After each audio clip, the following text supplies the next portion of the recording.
رمضان المبارک رحمتوں، برکتوں اور مغفرت کا مہینہ ہے۔ اس مبارک مہینے کی ہر گھڑی قیمتی ہے، مگر آخری عشرہ تو خاص طور پر اللہ تعالیٰ کی رحمتوں کے نزول کا وقت ہوتا ہے۔ انہی ببرکت راتوں میں ایک عظیم رات لیلۃ القدر بھی آتی ہے، جس کے بارے میں قرآن کریم میں فرمایا گیا کہ یہ رات 1000 مہینوں سے بہتر ہے۔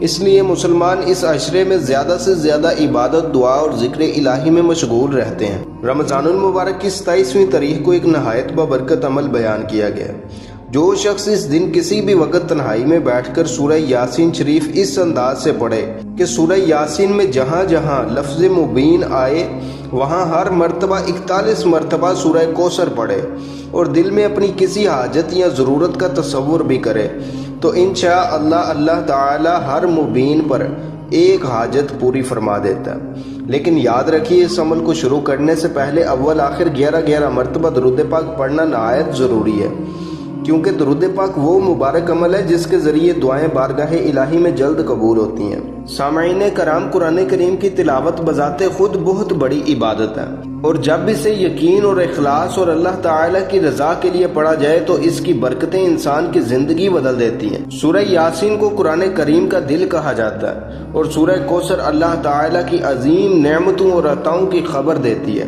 جب بندہ ان صورتوں کو محبت اور یقین کے ساتھ پڑھتا ہے تو اللہ تعالیٰ اس کے دل کی مرادیں پوری فرما دیتا ہے۔ لہٰذا ہمیں چاہیے کہ اس بابرکت دن اور رات کی قدر کریں، زیادہ سے زیادہ تلاوت قرآن، درود پاک اور دعا میں مشغول رہیں، اور اللہ تعالیٰ سے دنیا و آخرت کی بھلائی مانگیں۔ اللہ تعالیٰ ہمیں رمضان المبارک کی برکتوں سے خوب حصہ عطا فرمائے، ہماری حاجات پوری فرمائے اور ہمیں اپنی رضا نصیب فرمائے۔ اگر آپ کو یہ ویڈیو پسند آئی ہو تو ویڈیو کو لائک کریں، زیادہ سے زیادہ شیئر کریں تاکہ یہ نیکی دوسروں تک بھی پہنچے، اور ہمارے چینل کو سبسکرائب کرنا نہ بھولیں۔